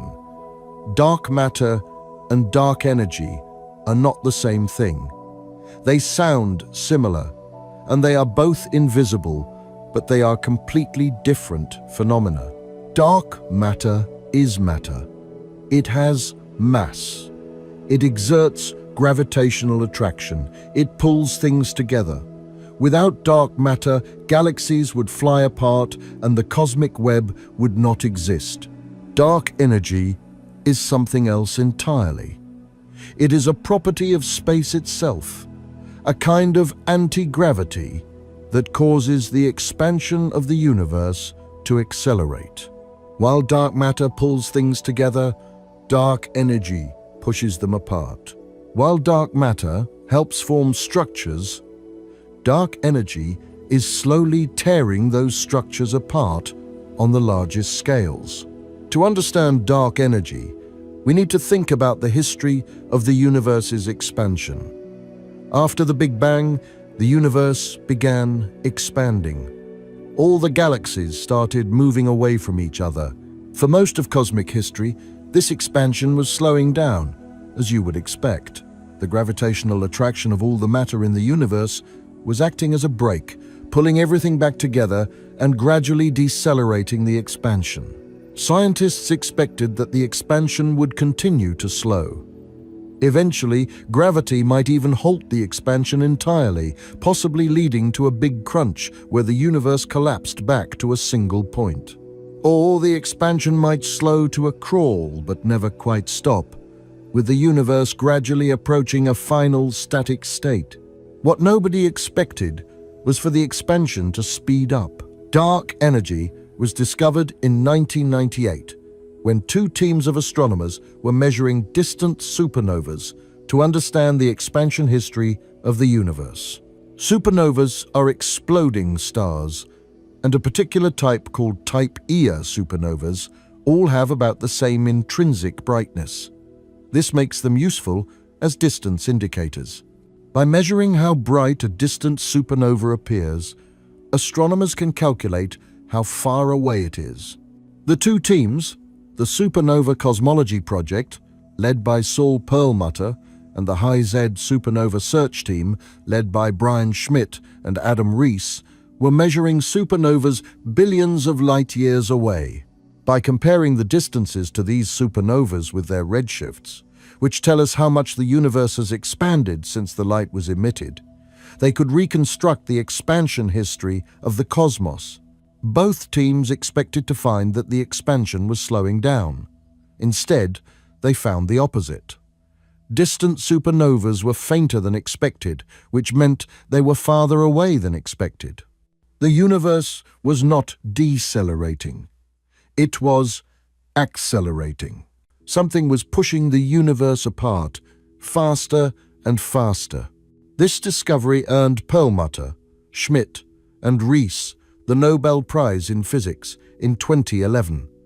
It was one of the most shocking findings in the history of cosmology. We call this mysterious force dark energy, because, like dark matter, we do not understand what it is. It makes up about 68% of the total energy content of the universe.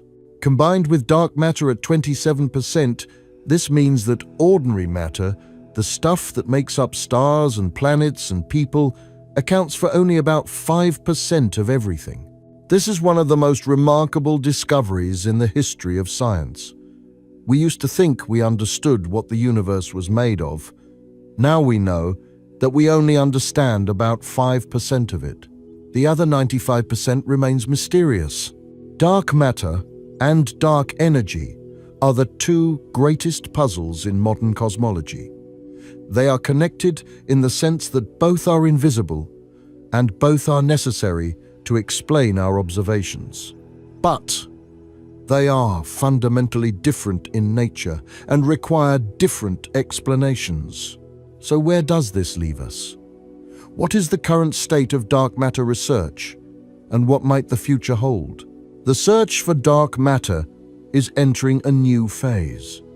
After decades of null results from direct detection experiments, scientists are not giving up. They are building bigger and more sensitive detectors. The next generation of experiments, with names like Darwin and XLZD, will be even more capable than the current ones. They will probe deeper into the parameter space where dark matter might be hiding. Darwin is a proposed experiment that would use 50 tons of liquid xenon, 5 times more than LZ. At this scale, the experiment would be sensitive enough to detect even the rarest WIMP interactions predicted by theory. It would also start to encounter an unavoidable background from neutrinos, which will eventually set a fundamental limit on direct detection experiments. This is sometimes called the neutrino flaw, the point at which neutrino signals become indistinguishable from potential dark matter signals. XLZD, a collaboration between the LZ and Xenon teams, is planning an even larger experiment. The goal is to push sensitivity to the very edge of what is physically possible with this technique. If WIMPs exist and have properties anywhere close to what theory predicts, these experiments should find them.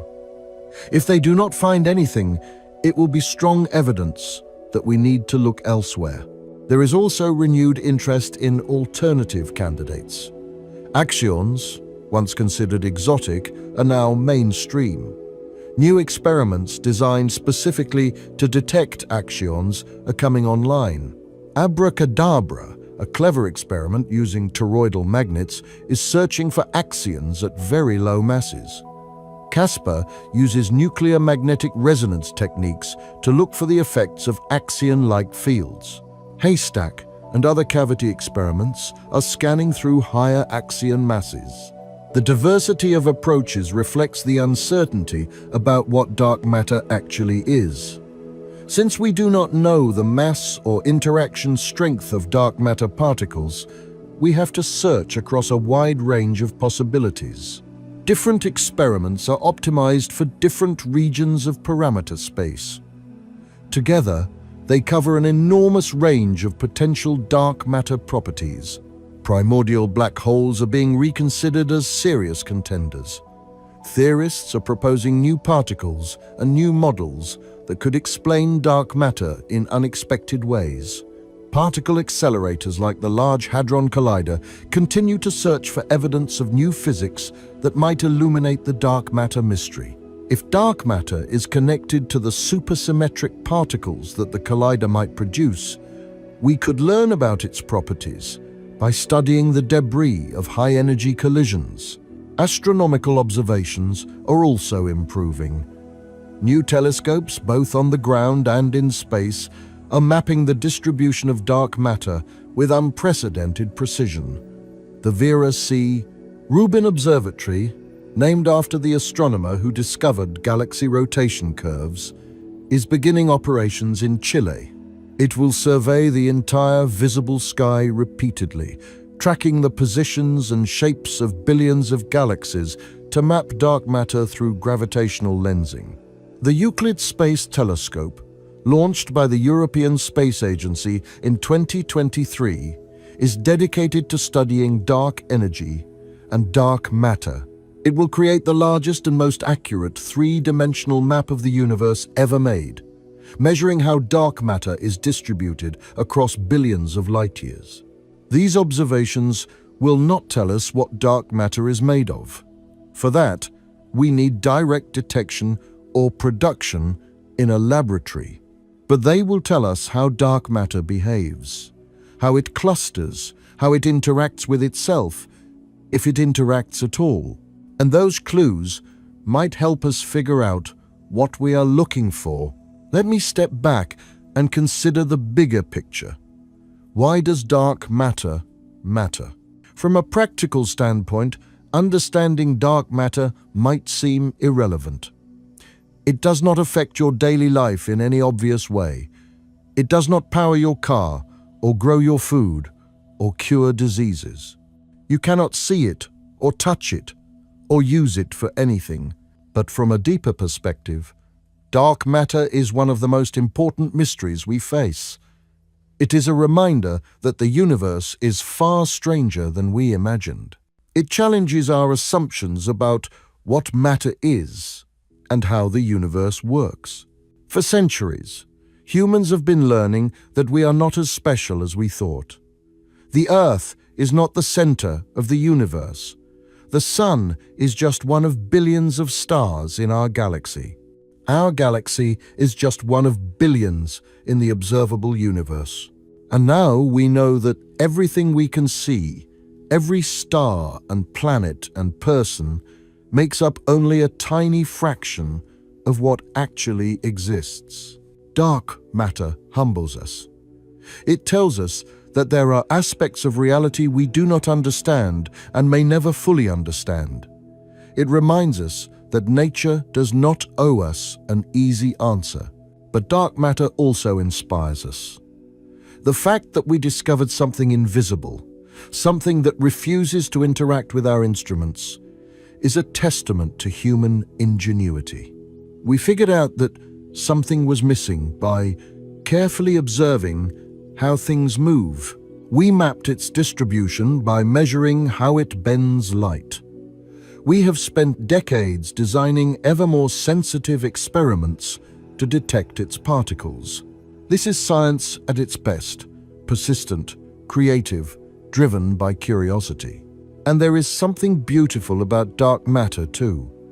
It is the hidden structure beneath the visible universe. Every galaxy floats in a sea of dark matter. Every star formed within a dark matter cocoon. The visible universe is just the foam on an invisible ocean.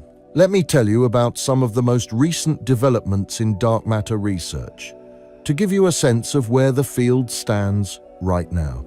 In 2023, the LZ experiment released its first results. After months of data collection, they found no evidence of dark matter particles. This was disappointing, but not surprising. What was impressive was how sensitive the detector had become. LZ set new limits on the cross-section of WIMP interactions, pushing the bounds tighter than any previous experiment. Around the same time, the Xenon collaboration reported similar null results from Xenont. Both experiments are continuing to take data, and their sensitivity will improve as they accumulate more statistics. The absence of a signal is itself informative. It tells us that if WIMPs exist, they must interact even more weakly than theorists originally expected. On the axion front, ADMX has continued its slow scan through possible axion masses. They have ruled out axions in certain mass ranges but have not found a signal yet. New experiments with different designs are being planned to search at higher and lower masses. There have also been some intriguing anomalies. The Dharma Libra experiment in Italy has been claiming to detect an annual modulation in their signal for over 2 decades. The idea is that as the Earth orbits the Sun and the Sun orbits the galactic center, we move through the dark matter halo at different speeds throughout the year. This should cause a tiny seasonal variation in dark matter collision rates. Dharma Libra sees this annual modulation. But no other experiment has been able to replicate their result, despite using similar and even the same detector materials. Most physicists are skeptical that Dharma is seeing dark matter. The signal is more likely due to some unaccounted for systematic effect. But the controversy continues. There have also been hints from indirect detection. The Fermi Space Telescope has observed an excess of gamma rays coming from the center of our galaxy. Some researchers interpreted this as evidence of dark matter annihilation. Others pointed out that the excess could be explained by a population of millisecond pulsars, rapidly spinning neutron stars that emit gamma rays. The debate is ongoing, with new analysis and new data continuing to refine our understanding.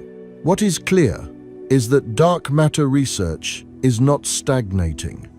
The field is active and advancing on multiple fronts. The experiments are getting more powerful. The theoretical ideas are becoming more sophisticated. The astronomical observations are becoming more precise. Even if we have not found dark matter yet, we are learning more about the universe every year.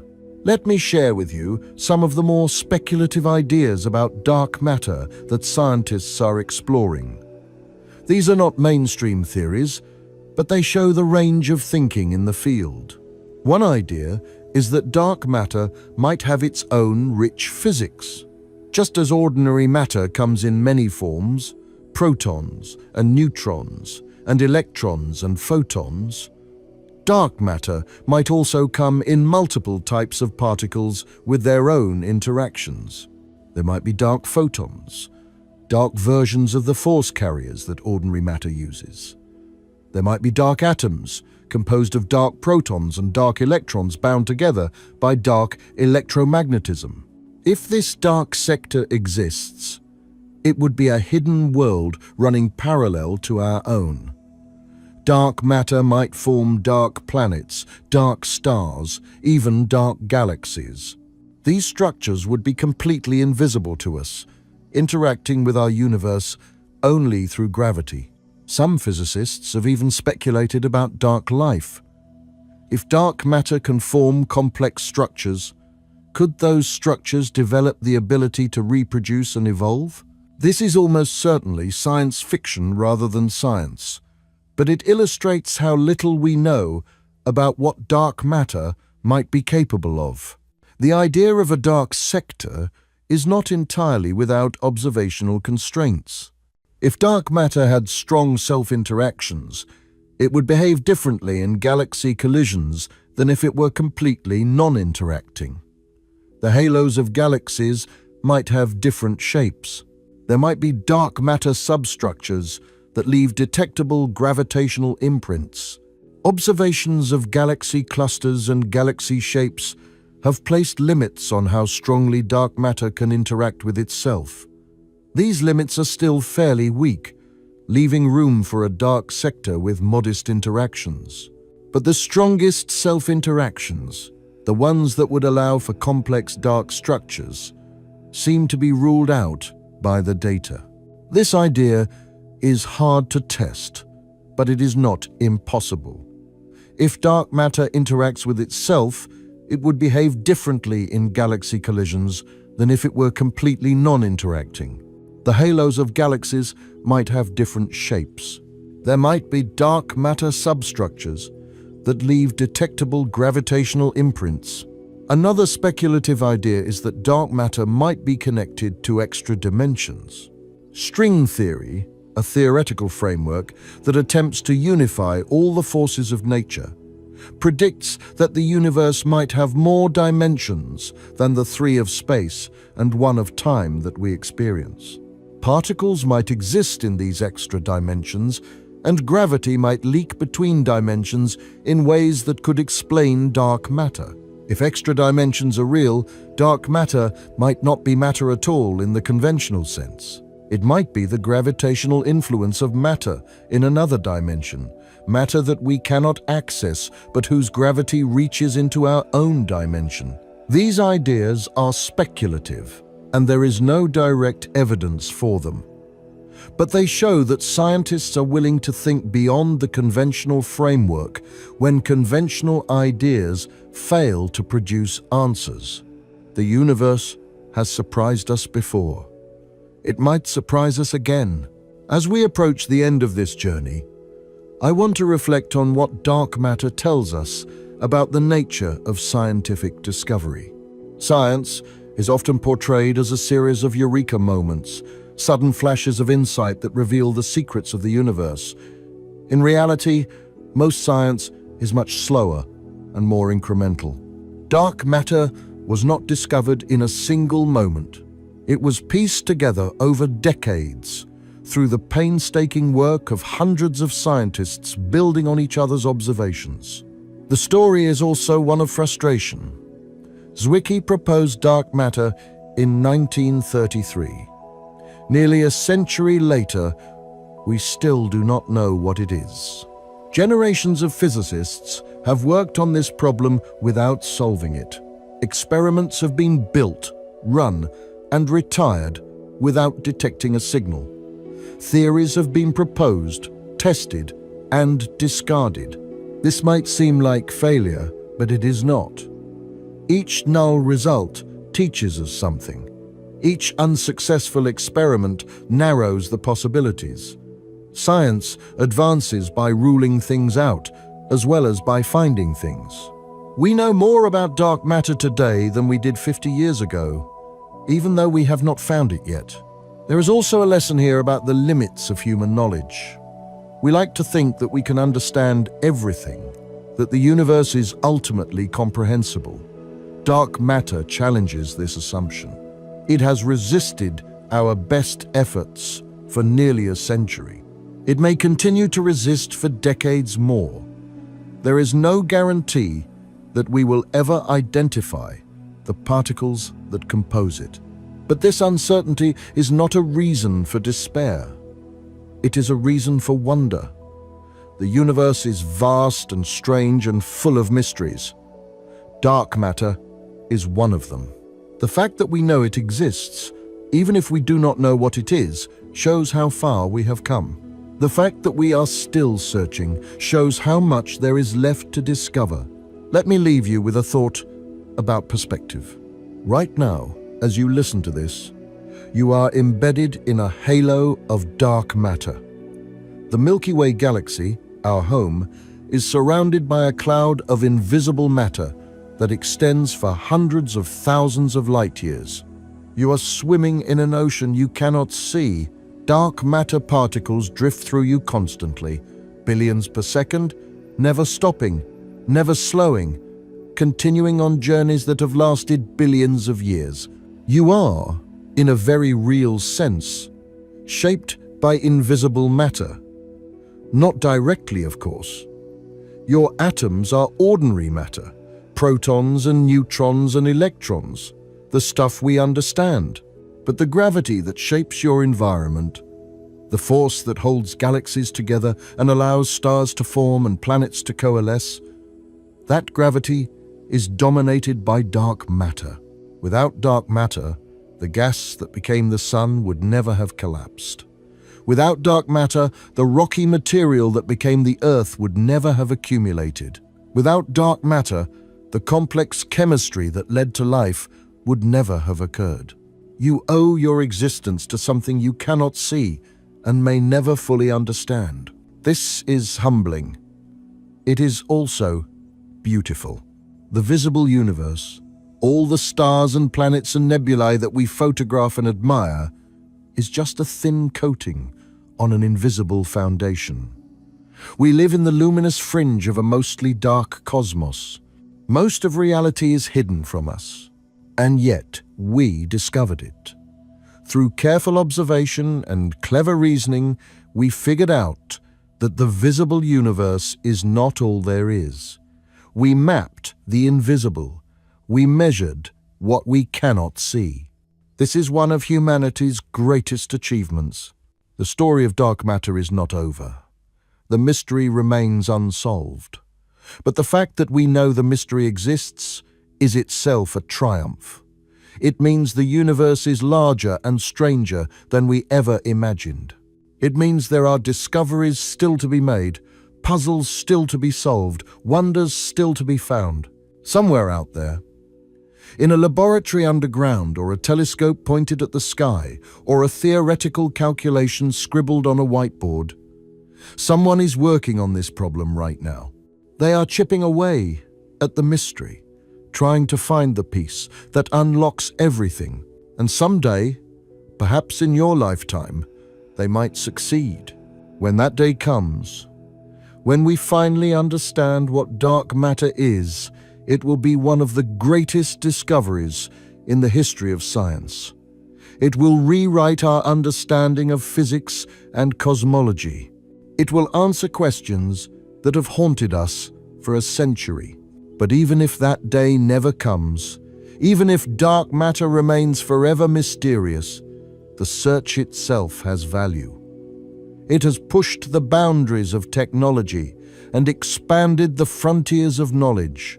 It has shown us that the universe is more complex than we imagined. And it has reminded us that there are things in this cosmos beyond our understanding, secrets waiting to be discovered, mysteries that may take centuries to solve. Dark matter is out there, invisible and patient, shaping the universe in ways we can measure but not see. It binds galaxies that would otherwise fly apart. It guides the formation of stars. It is woven into the fabric of the cosmos, a hidden thread in the tapestry of reality. The dark matter around you is ancient. Most of it was created in the first moments after the Big Bang, nearly 14 billion years ago. It has been drifting through the universe ever since, clumping together under its own gravity, forming the halos that would later attract ordinary matter and give birth to galaxies. These particles have traveled enormous distances. They have orbited the galaxy countless times. They were present when the first stars ignited, when the Earth formed, when life emerged from the primordial oceans. They carry no record of what they have witnessed, no memory of the cosmic drama that unfolded around them.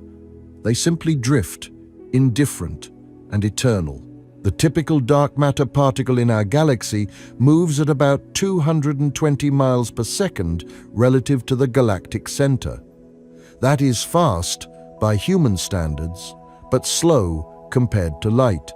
These particles orbit the galaxy in roughly 250 million years, the same period it takes our Sun to complete one galactic orbit. But while our Sun follows a nearly circular path through the disk, dark matter particles have more random orbits, swooping in toward the center and back out again in elongated ellipses. There is something both humbling and wondrous about this.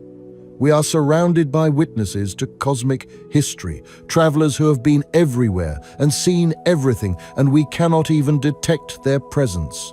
We know they are there only because of the subtle pull they exert on the things we can see. We live in a universe of invisible wonders. Dark matter is one of them. There is something else worth considering about dark matter, something that speaks to the relationship between observation and understanding. For most of history, humans believed that knowledge came from direct experience. You know something is real because you can see it, touch it, hear it. The world was what your senses told you it was. This worked well enough for everyday life. If you could not perceive something, it was irrelevant. But science has gradually revealed that our senses are limited. We cannot see radio waves or X-rays without special instruments. We cannot hear sounds that are too high or too low in frequency. We cannot feel the magnetic fields that surround us. And we certainly cannot perceive dark matter. Yet dark matter is real. It affects the universe in measurable ways. It bends light and shapes galaxies and determines the structure of the cosmos. Its reality does not depend on our ability to see it. It exists whether we perceive it or not. This is a profound lesson about the nature of reality. The universe is not limited to what we can experience directly. There are aspects of existence that are forever beyond our senses, accessible only through inference and calculation. Dark matter is a reminder that reality is larger than perception. It also raises questions about what else might be out there. If something as significant as dark matter could go undetected for so long, what other hidden aspects of reality might we be missing? What other invisible forces might be shaping the cosmos in ways we have not yet discovered? These questions do not have easy answers. They might not have any answers at all, but they keep scientists awake at night, pondering the limits of knowledge and the vastness of the unknown. The instruments we use to study dark matter are marvels of precision engineering. Consider what it takes to detect a particle that almost never interacts with anything. In a typical dark matter experiment, you are waiting for a single particle to collide with a single nucleus in a detector containing trillions of atoms. The collision, if it happens, will deposit a tiny amount of energy, perhaps a few billionths of a joule. This is less energy than a mosquito uses in a single wing beat. And you need to detect this infinitesimal signal amid a constant background of noise from cosmic rays, radioactivity, vibrations, and thermal fluctuations. To achieve this, scientists have developed technologies that border on the magical photomultiplier tubes, can detect individual photons, the smallest possible unit of light. Cryogenic detectors, cooled to within a fraction of a degree of absolute zero, can sense the vibration of a single atom. Ultra-pure materials are manufactured with contamination levels measured in parts per trillion. The engineering challenges are immense. The LZ detector, for example, contains over 250 photomultiplier tubes, each one carefully tested and selected for minimal radioactivity. The xenon itself has been purified through multiple cycles of distillation and circulation. The detector is suspended in a bath of even more xenon, which acts as an active veto to reject events from the outer edges. Every aspect of the design is optimized for one purpose: to catch a dark matter particle in the act. And despite all this effort, the detectors sit silent. Day after day, year after year, nothing happens. Or rather, things happen, but they are all background events. Cosmic ray muons slip through the rock. Radioactive decays occur in the materials of the detector. Neutrons from the rock walls scatter off nuclei. Each event must be carefully analyzed and rejected. leaving only a vanishingly small number of candidates that might, conceivably, be dark matter. So far, none of them have been. The psychology of searching for something that refuses to be found is interesting. You might think that decades of null results would be demoralizing. And for some researchers, it probably is. But for many, the challenge is invigorating. There is something deeply human about the hunt for dark matter. It is a quest in the classical sense. A group of dedicated individuals pursuing a goal that has eluded everyone who came before them. They know the search might take decades more. They know they might not be the ones to succeed, but they keep going anyway, driven by curiosity and the hope that the next experiment, the next observation, the next theoretical insight might be the one that cracks the case. The dark matter community has developed a culture of careful skepticism. When someone claims to detect a signal, the reaction is not celebration, but scrutiny. Every result is questioned. Every systematic error investigated. Every alternative explanation considered. This is science at its most rigorous. The standard of proof is extraordinarily high because the stakes are so significant. False alarms have happened before. In 2011, the COGENT experiment reported a possible annual modulation signal similar to Dharma's. Excitement flared briefly before other experiments failed to confirm the result. In 2016, a bump in the data at the Large Hadron Collider looked like it might be a new particle related to dark matter. A year later, with more data, the bump disappeared. Each time, the community absorbed the disappointment and moved on. The search continued, the experiments improved, the theories evolved. This resilience is one of the strengths of scientific culture. No single result is trusted until it has been independently confirmed. No claim is accepted without rigorous testing. When dark matter is finally detected, if it is finally detected, the announcement will come after exhaustive verification. It will be scrutinized by dozens of independent groups. It will be tested against every alternative explanation. Only when all other possibilities have been eliminated will the discovery be accepted. That day may be tomorrow. It may be decades from now. It may never come, but the search goes on. Let me tell you about some of the patterns dark matter creates in the universe. These patterns are visible to our telescopes, even though the dark matter itself is not. On the largest scales, dark matter forms the cosmic web we discussed earlier. But within that web, there are finer structures. Dark matter halos are not smooth. They are lumpy and clumpy, filled with subhalos of denser dark matter embedded within the larger halo. Our own Milky Way has many of these subhalos. Some of them contain visible matter, dwarf galaxies that orbit the Milky Way like the Magellanic Clouds. But many subhalos are completely dark, containing only dark matter without any stars or gas. These invisible satellites orbit our galaxy, tugging on the visible matter with their gravity but never revealing themselves through light. We can detect these dark subhalos through their gravitational effects. They distort the shapes of streams of stars that orbit the galaxy.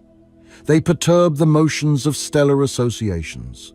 They leave fingerprints in the distribution of light from gravitationally lensed galaxies. The number and distribution of these subhalos is actually a test of dark matter theories. Different types of dark matter predict different amounts of small-scale structure. If dark matter is cold and heavy, it should form many small subhalos. If it is warmer and lighter, the subhalos should be smoothed out and less common. By counting the subhalos around the Milky Way and other galaxies, we can learn about the properties of dark matter particles. This is active research right now. The Gaia Space Telescope, which has been mapping the positions and motions of over 1 billion stars in the Milky Way, is providing unprecedented data for this kind of study. The streams of stars that crisscross our galaxy record the gravitational history of every object they have passed. By analyzing these streams, astronomers are searching for the signatures of dark subhalos. Some preliminary results suggest there might be fewer subhalos than the simplest dark matter models predict. This could mean that dark matter is not quite as cold as we thought, or that it has some self-interaction that smooths out the smallest structures. Or it could mean that our observational techniques are not yet sensitive enough to detect all the subhalos. The jury is still out. I want to spend some time on a topic that often confuses people: the relationship between dark matter and black holes. Black holes are regions of space where gravity is so strong that nothing can escape, not even light. They form when massive stars collapse at the end of their lives, or when matter accumulates in the centers of galaxies. Black holes are called black because they emit no light, hence the name. So, are black holes the same as dark matter? No. They are different things entirely. Black holes are made of ordinary matter that has been compressed to extreme density. When a star collapses into a black hole, the matter that made up the star is still there. It is just concentrated in an incredibly small space. The protons and neutrons that once fused hydrogen into helium in the star's core are still present, crushed into a singularity at the center of the black hole. Dark matter, by contrast, is not made of ordinary matter at all. It is composed of particles that do not interact with light and may not be made of protons or neutrons or anything we find in ordinary atoms. Dark matter is distributed throughout the universe, forming vast halos around galaxies. Black holes are localized objects concentrated at specific points. There is one interesting connection between black holes and dark matter, though. Some scientists have proposed that dark matter might consist of primordial black holes that formed in the very early universe, long before stars existed. In the first fraction of a second after the Big Bang, the universe was an incredibly hot, dense soup of matter and energy. If there were regions where the density was slightly higher than average, these regions might have collapsed directly into black holes. These primordial black holes could have any mass, from less than an atom to more than a mountain, depending on the exact conditions when they formed. If primordial black holes exist and have the right masses, they could potentially explain dark matter. They would be invisible. They would interact only through gravity, and they would clump together in the halos of galaxies. They would be dark matter that is actually black holes. For many years, this idea seemed to be ruled out.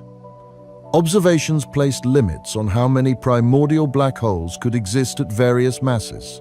There could not be too many small ones because they would have evaporated by now through Hawking radiation.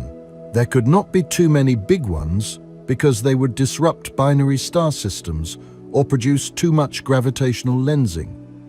The allowed window seemed too narrow to account for all the dark matter. But in 2016, something changed. The LIGO experiment detected gravitational waves from two merging black holes, each about 30 times the mass of the Sun. These were surprisingly heavy black holes, heavier than most astrophysical models predicted. Some researchers suggested they might be primordial. Since then, interest in primordial black holes as dark matter has been revived. New theoretical models have found ways to produce primordial black holes with the right properties. New observational techniques are being developed to search for them. The idea is back in play. Whether primordial black holes actually make up dark matter remains to be seen. But it is a reminder that the answer to the dark matter puzzle might come from an unexpected direction. Let me tell you about some of the best laboratories we have for studying dark matter dwarf galaxies. Dwarf galaxies are small galaxies containing anywhere from a few thousand to a few billion stars. Compare this to the Milky Way, which contains roughly 200 billion to 400 billion stars. Dwarf galaxies are the most common type of galaxy in the universe, but they are hard to see because they are so faint. What makes dwarf galaxies special for dark matter research is their composition. Many dwarf galaxies are almost entirely dark matter. The ratio of dark matter to ordinary matter in these galaxies can be hundreds to one or even higher. In some extreme cases, dark matter outweighs the stars by a factor of 1,000. This makes dwarf galaxies remarkably clean laboratories. In a large galaxy like the Milky Way, the complex interplay between ordinary matter, stars, gas, supernova explosions, and black hole activity makes it difficult to isolate the effects of dark matter. In dwarf galaxies, there is almost nothing but dark matter. The handful of stars present are just tracers, allowing us to measure the dark matter's gravitational influence. The Milky Way is surrounded by dozens of known dwarf galaxies. Some are relatively large, like the Large and Small Magellanic Clouds, which are visible to the naked eye from the southern hemisphere. Others are much smaller and fainter, discovered only in the past 2 decades by careful surveys of the sky. These faint dwarf galaxies are incredibly dark matter dominated. Segway 1, discovered in 2006, contains only about 1,000 stars spread across a region about 100 light-years in diameter. Yet the stars are moving faster than they should be if the only gravity came from the visible stars. The motions imply a dark matter mass of about 600,000 times the mass of our star. That means dark matter outweighs visible matter by a factor of nearly 1,000. Studying these dwarf galaxies can tell us about the properties of dark matter. If dark matter particles can annihilate or decay, the products might be detectable as gamma rays coming from the centers of dwarf galaxies where the dark matter is densest. The Fermi Space Telescope has spent years searching for such signals. So far, no convincing detection has been made, but the limits are becoming increasingly stringent. The distribution of dark matter within dwarf galaxies is also informative. Different dark matter models predict different density profiles. If dark matter is perfectly cold and collisionless, simulations predict that halos should have dense cores. But some observations suggest the cores are less dense than expected, possibly indicating that dark matter has some self-interaction or other properties we have not accounted for.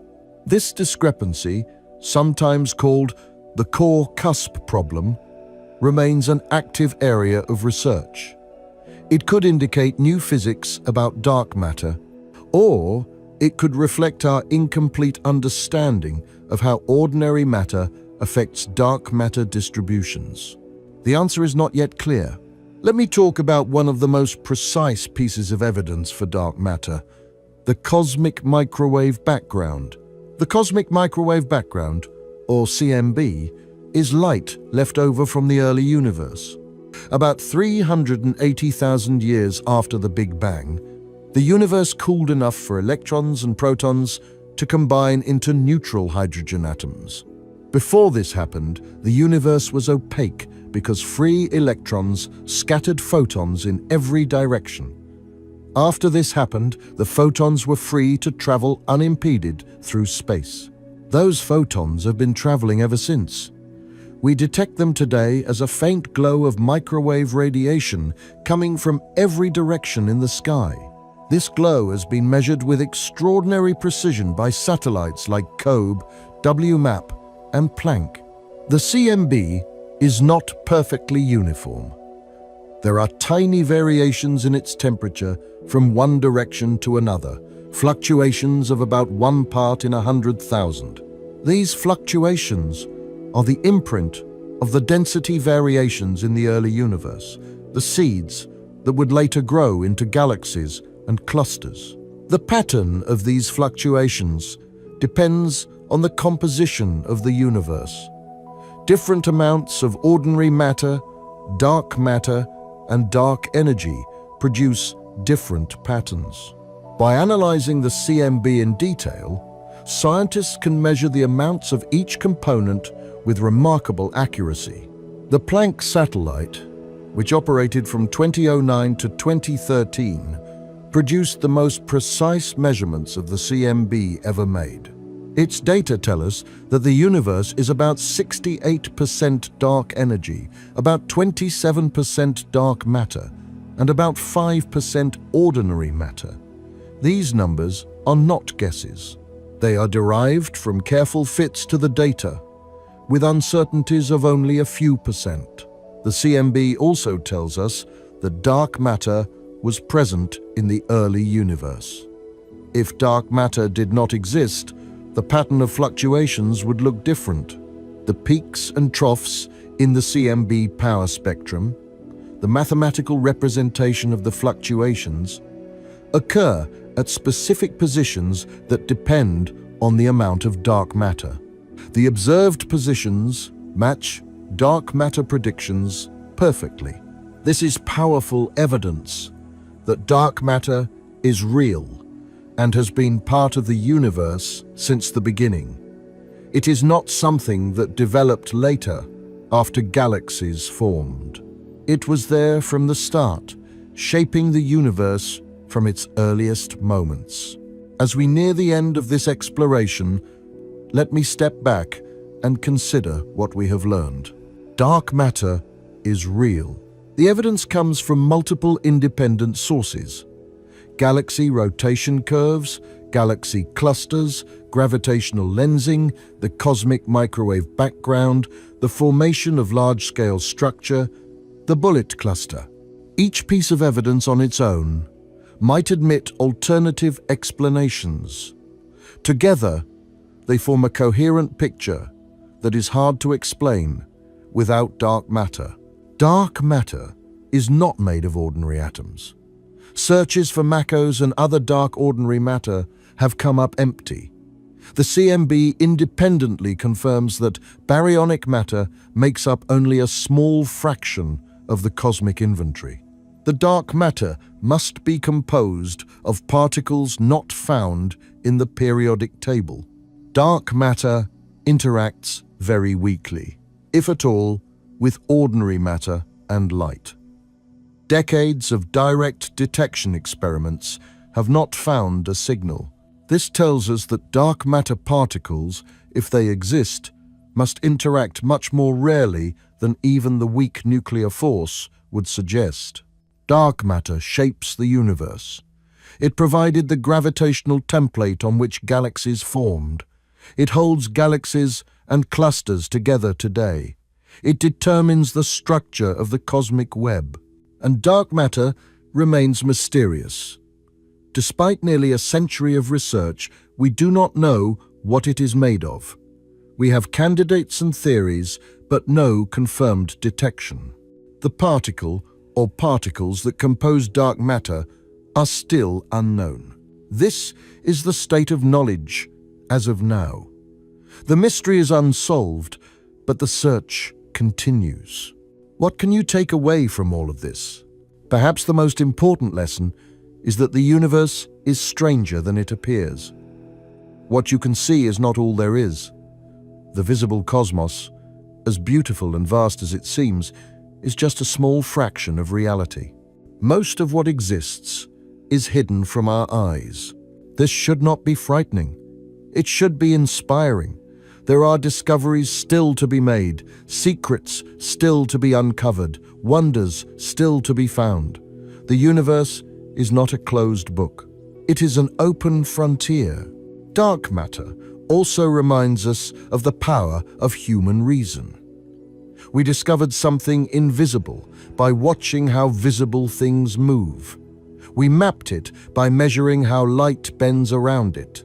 We quantified it by studying the echoes of the Big Bang. Our instruments and our minds have reached beyond our senses, revealing a hidden world that no eye has ever seen. There will come a day when we understand dark matter. Maybe it will be WIMPs, after all, detected in the next generation of underground experiments. Maybe it will be axions, singing their faint song in a magnetic field. Maybe it will be something no one has thought of yet, a particle or a phenomenon that exists only in the imaginations of scientists not yet born. Until that day, we will keep searching. We will build new experiments and launch new telescopes. We will propose new theories and test old ones. We will chase this invisible quarry through the dark reaches of the cosmos, knowing that the hunt itself is worthwhile, that the search for truth is its own reward. Dark matter is out there. It is in the space around you, in the halo of the Milky Way, in the vast voids between the galaxies that dot our universe. It is everywhere and nowhere, invisible and immense, the hidden architecture of everything we know, and one day we will understand it. Let me close with a final observation. Look up at the night sky on a clear evening. You will see stars scattered across the darkness. You might see the band of the Milky Way if you are far from city lights. You might see planets, and maybe even the faint smudge of Andromeda, our nearest galactic neighbor. Everything you see up there is just 5% of reality. The dark spaces between the stars are not empty. They are full of something you cannot perceive, something that does not shine, something that has been there since the universe was young. You are looking at the tip of an invisible iceberg. The universe you see is floating on a sea of dark matter, held together by forces you cannot feel, shaped by masses you cannot detect. This is humbling, but it is also magnificent. We are tiny creatures on a small planet, orbiting an ordinary star in an unremarkable corner of a single galaxy among trillions. And yet we have figured out that the universe is mostly invisible. We have measured the unmeasurable. We have weighed the unseen. That is extraordinary.